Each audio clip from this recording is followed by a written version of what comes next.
Hi, Rose Reporter readers. Today, I'm here with legendary musician Paul Shaffer. Hi, Mr. Shaffer. Hello, Shayna. It's nice to see you. How are you? Good, thank you. How are you? Very well. It's nice to be with you today. Thank you. Did you always know you wanted to be a musician?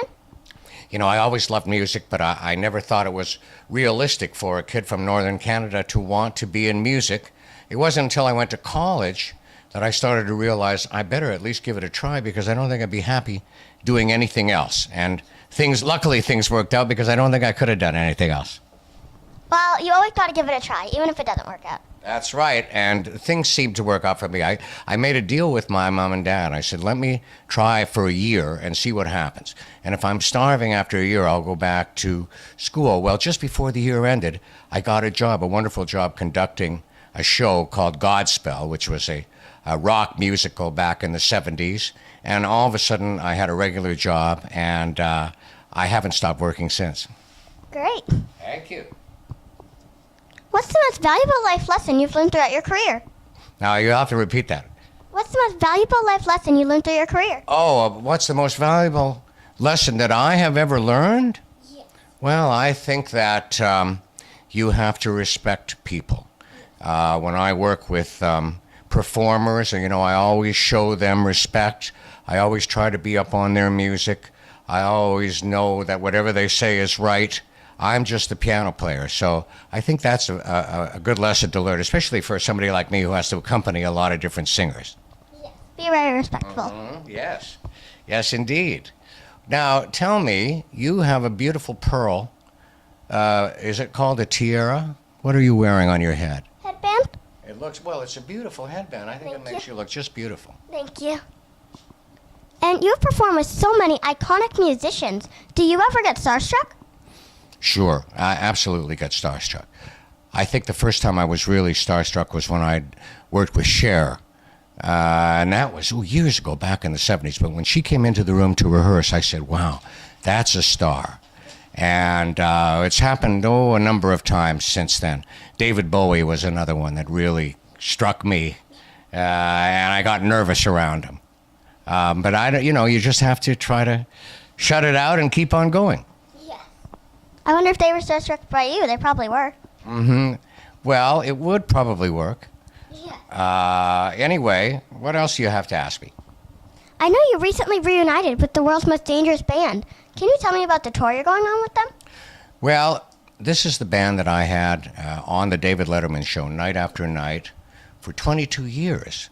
I like to say we were in the trenches. We were doing battle every single night on that show. It was a 5-night-a-week show. And whatever David Letterman did, we had to be right there with him, either with a quip or with the right music.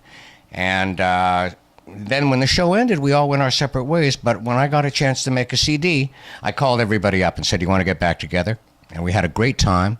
And we made the CD really fast and had a lot of fun. And now here we are all back together doing this little tour. And that's what brought us to Boston today. And that probably goes back to your life lesson about being respectful. Well, I think you're absolutely right. I have a lot of respect for the musicians in my band. And hopefully they have some kind of respect for me. Whatever it is, we get along very well and we work very well together. Yes. And what do you like doing when you aren't working? Now, one more time. What do you like doing when you aren't working? Oh, when I'm not working? Well, I have two kids. Well, they're almost grown now. My son's 18. He's a senior, getting ready to go away to college. My daughter's 24. And I just like to get together with them and spend as much time with them as I can, do whatever they want to do. My son wants me to take him to a football game. I will do that. If my daughter wants me to take her to the Grammys, I will do that. Whatever my kids want, that's what I like to do. That's a very great father. Oh, thank you very much. That's nice of you to say. I hope you're right. I always end my interviews with the question, what is your favorite meal and dessert? Favorite meal and dessert?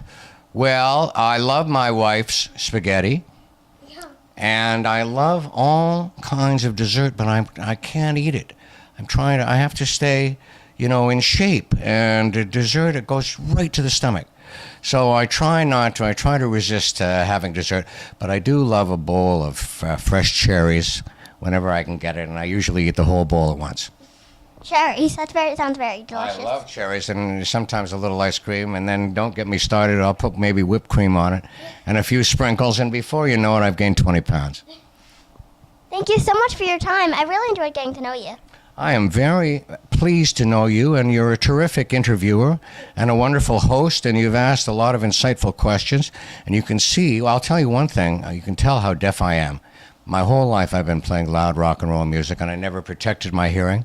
And now when somebody interviews me, I always say, excuse me, one more time. So there's my lesson to all you kids out there. Protect your hearing while you can, because once it goes, you can't get it back. Yes. Okay, Shana, pleasure. Thank you for being here. Thank you.